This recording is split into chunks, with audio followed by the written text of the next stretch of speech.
Have you ever been naked with someone that you actually love and your brain starts yelling criticisms about your body? Mentally, you're thinking about things like your stomach, your thighs, your skin. So here's what's actually going on. When your clothes are on, there's a shield. Fabric does some of the protecting for you.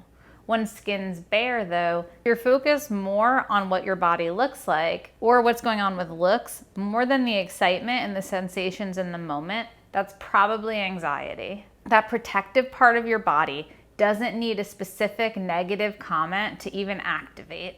What tends to help more is something that speaks directly to your nervous system. You need to do something like an anchor ritual. It's simple. It takes like under 2 minutes and you could try it tonight. Right before or as things start to get intimate, pause for a moment.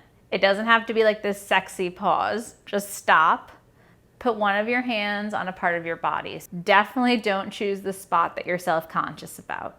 Take 3 breaths, inhale through the nose, exhale twice as long out the mouth, and then start to feel the actual weight and warmth of the palms of your skin. Notice the temperature, notice the pressure of what you're touching.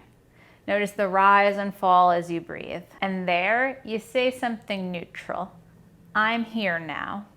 You could say that to yourself, you could say it out loud, but that's it, that's the whole ritual.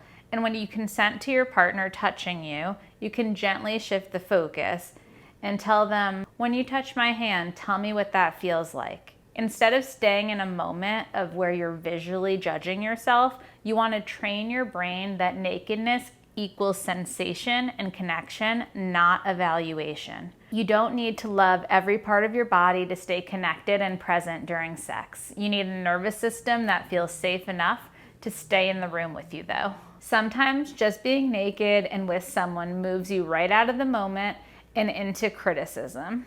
Some people self-monitor, and this could be from years of upbringing, messages in media, whatever you heard from a past partner. There's a lot of advice out there saying, just love your body. However, for most people, especially during that moment of intimacy, it actually makes the anxiety louder. If part of you feels anxious, ashamed, disconnected, and then you're trying to force a positive thought on top of it, it creates this internal fight. Your body doesn't believe the affirmation you just said. It just adds more pressure to perform body positivity on top of everything else that's happening. If you're dealing with this or anything around sex, I understand, and I made the Anxiety and Calm webinar just for this reason. The link's below in the description. Hit like, subscribe, and the bell if you learned anything. Catch you next week.